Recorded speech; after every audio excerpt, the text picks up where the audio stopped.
Yes. Among our respondents, they give their very higher evaluation on the Sino-EU bilateral relationship.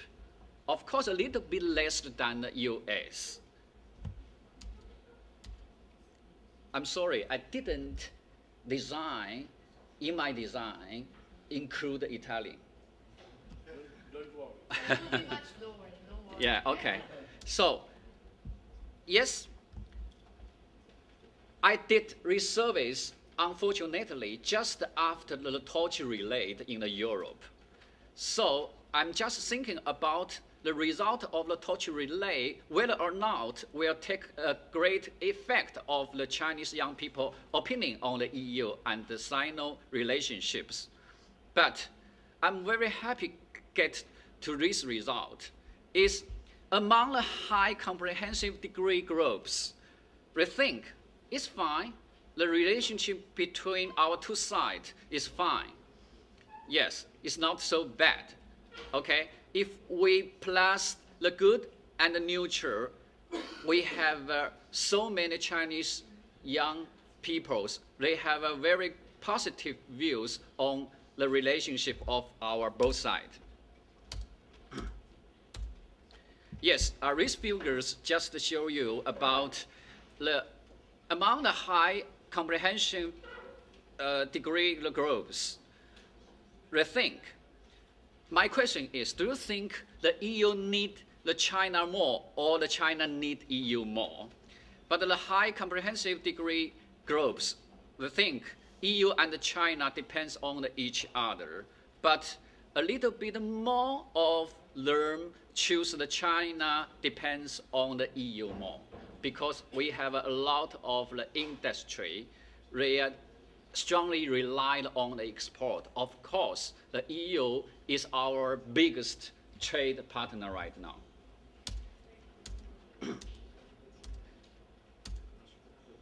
Okay, next.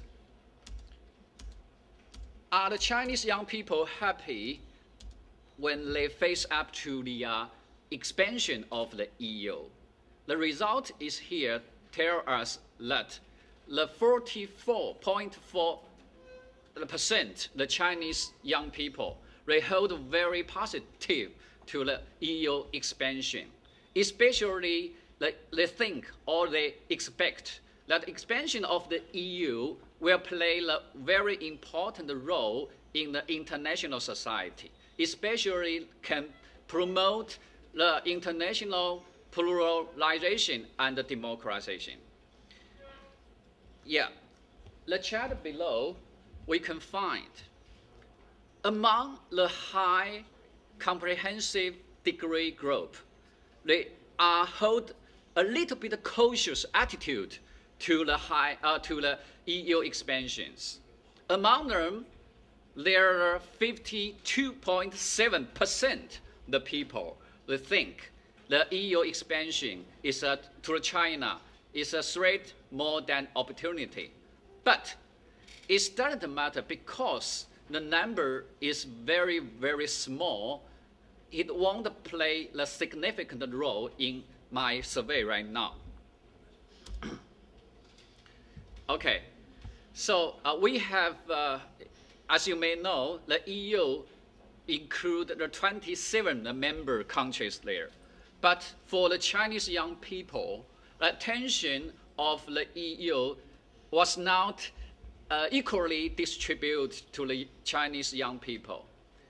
You know, UK, France, Germany, of course, the Italy absorbed more the Chinese young people attention. Yes, but you know, after the span, maybe more than 12 or 15 the EU countries, they absorbed the very limited the Chinese young people's attention. Okay, where the Chinese young people get to know or get information about the EU, they have a lot of the channel can choice. Yes, the TV, of course, ranked top 1 channel. Another channel is the internet. If we ask the question to our respondent, which channel in the future you prefer to access the EU information or to know the EU information. A lot of the people, 44, the Chinese young people choose the kinds of the media. But very interesting is the Chinese young people would like to understand, to know the EU by the travel. That's good news for your travels market. And it's very bad news for us writing books, I would say. Really? Okay. So, yeah, the next chart is related to the which countries' product absorb the Chinese young people more. Yes, the French play the leading role among the EU's countries. Then the UK, then the Germany. Italy want the 14.7 the Chinese young people's the product preference. It's good, it's good. But that's interesting. As you may know, Spain have got a very good economic growth recent years. But in Chinese young people's view, they didn't have any good performance in the Chinese market. I have no idea why. No idea why. So, the conclusion.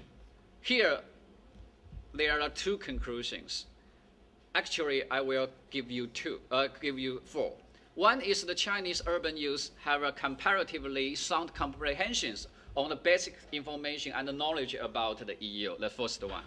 The second one is the Chinese young student or the peoples, they would like to see the expansion of the EU, but they have a strong expectation that expansion of the EU would promote the international pluralities and international democracies. The third one is, yes, from our survey you can find not every EU's countries got the equally attention from the Chinese young people. So EU must do a lot of works, try to promote their members countries in China. The last one, China is a big market. We welcome all of the EU's countries' product, but we can see that some of the EU's countries, they didn't have a very good performance in the China market. So we have one saying, if you want to occupy the China young people mind, you should occupy the Chinese young people market first. Thank you.